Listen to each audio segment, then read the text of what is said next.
AFC Gamma provides credit totaling $18 million to 3 cannabis operators. MJ Biz Daily reports AFC Gamma, a real estate investment trust, or REIT, has set up or expanded credit facilities totaling more than $18 million for 3 cannabis companies. The West Palm Beach, Florida-based REIT, which is Jason and I's favorite place, will hold the entire credit facilities for the 3 cannabis companies, which are based in Georgia, Missouri, and Florida. Each facility consists of first lien term loans secured by all assets of the prospective borrower. AFC Gamma did not reveal the interest rates. Gotta be nasty. Don't even want to know. Georgia company leads with $11 million. The REIT committed $11 million, including $4.3 million funded at closing in a senior secured credit facility to private company Q, which holds a Class 2 medical cannabis license in Georgia, according to Monday news reports from AFC Gamma. 4 companies in Georgia currently possess Class 2 permits, according to the Georgia Medical Cannabis Commission's database, but none of the licenses is named Private Company Q. AFC Gamma did not immediately respond to MJ Biz Daily request seeking clarification on the Georgia company's identification. The Georgia company will use the funding to build a cultivation and processing facility and establish 2 new MJ dispensaries in the state, the release noted.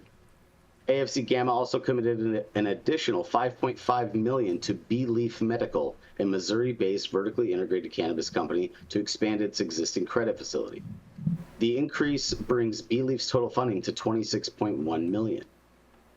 Earth City, headquartered B-Leaf, where will use the additional funds to partially finance the acquisition of 2 stores in Missouri, according to the release. The third recipient of the AFC Gamma credit facility is Sunburn Cannabis. The Florida-based MJ dispensary chain received an additional $1.8 million, according to the AFC Gamma release, bringing Sunburn's credit facility to a total to $36.5 million. The additional funds will partially finance Sunburn's build-out of 2 new dispensaries and additional low-cost cultivation capacity in Florida. The terms of the credit facility remain consistent with the original March agreement, according to the release. Poseidon also invests in Sunburn. Meanwhile, Sunburn Cannabis said it received another capital investment from San Francisco-based Poseidon Asset Management. Neither firm disclosed funding details. However, in conjunction with the investment, Sunburn announced that the Poseidon co-founder Emily Pascia had been appointed to the company's board of managers. Poseidon is an early investor in Sunburn, having made their initial investment in 2022, the Florida MJ company noted in its release. And that wraps up our story of current funding. So what do you guys think about this? Does this mean that we're going to see more of this? Do you think that it's becoming, more attractive, more appetizing to these, REITs? And REITs are, they're investing in real estate. So I think we all know that they're just backing their investment there instead of, betting on the operator. But that's, it's not a small amount of money. What do you guys think? Rico, where you at? Following the money. Always Rico's follow on the mute. motherfucking money. Mm-hmm. Always follow the motherfucking money. Mm-hmm. It might lead you to the honey. I mean, well, I do find it interesting that it only went to operations in those 3 states. I mean, those are, fairly stable markets overall for investing in cannabis, so. well, not Georgia. That's an emerging market. No, well, I mean, but it's a very limited market. It's a very limited market. It's a limited license market. And so whoever is there is going to be crushing, similar to Florida and the other state that was mentioned. Too bad I don't want to move home. So we actually, Hashfight has a client. We just had a consult in Georgia, and beautiful facility. I've got high expectations for that company out there, but there's a lot of things happening in the South. I mean, the South is the silent giant, I think, and we're going to see some real movement. But I mean, they have to get through all their litigation and BS like everywhere else. Alabama right now is in a total FUBAR situation, so we'll see how it all shakes out. But things are happening. Jason and I went and traveled to Mississippi also a few years ago and checked out some initial projects and in prospectuses, but there's definitely things happening. Georgia's got a lot of money. Jenny, I think you can tell us Buckhead's going to be banging when it becomes legal down there, like really legal down there. I honestly expect Buckhead to pull a Manhattan Beach and be like, nope, not in the city limits, go outside. Really? So I think you're going to have to go somewhere up Peachtree Street to find a dispensary. So speaking of peaches, whether we're talking about Moroccan peaches or Georgia peaches, I think there's some important context to this article, which is namely that at least some of this investment was shoring up previous investments.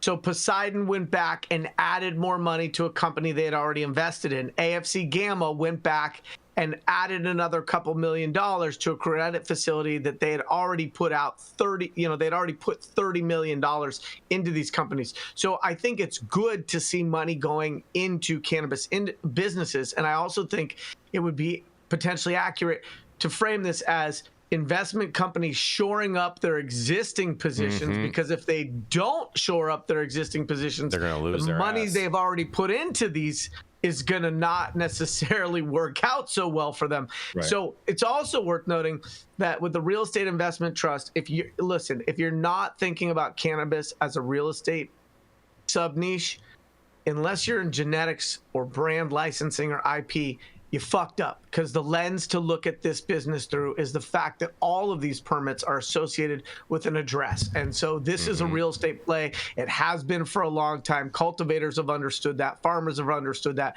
But people who are new to the regulated space, if they don't see this as a real estate play, good luck with that. And so this real estate investment trust has issued credit facilities that are collateralized against all of the assets of these companies. And that was the other thing that really stood out for me against this article, is that it's a first position lien against everything that those companies own. So if they own the real estate, it's that. If they own the leasehold interest, it's that. If they have business equipment, it's that. If it's inventory, it's that. If it's some combination, it's all of those. So I think that when a lender can put themselves in first position on everything you own, it's going to give them a lot more comfort to deploy millions and millions of dollars, because they're not going to be at the back of the breadline if you fail. That's really the only way to get funding right now, is if it's secured by real property, right? So like, we can't go borrow from a bank like a normal business. We can't go get an SBA loan. So like, yes, you're going to need hard money, and you're going to need that secured by your real property. So, I mean, yes, it's a real estate play, which makes sense for Georgia, because that they can compartmentalize.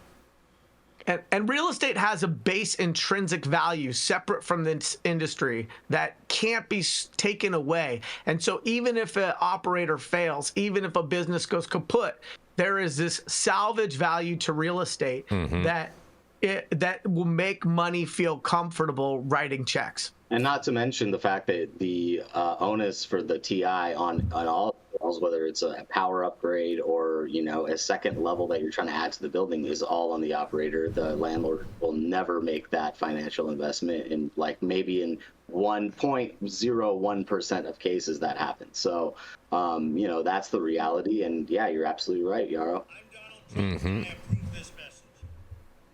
I said it from the beginning. I'll say it at the end.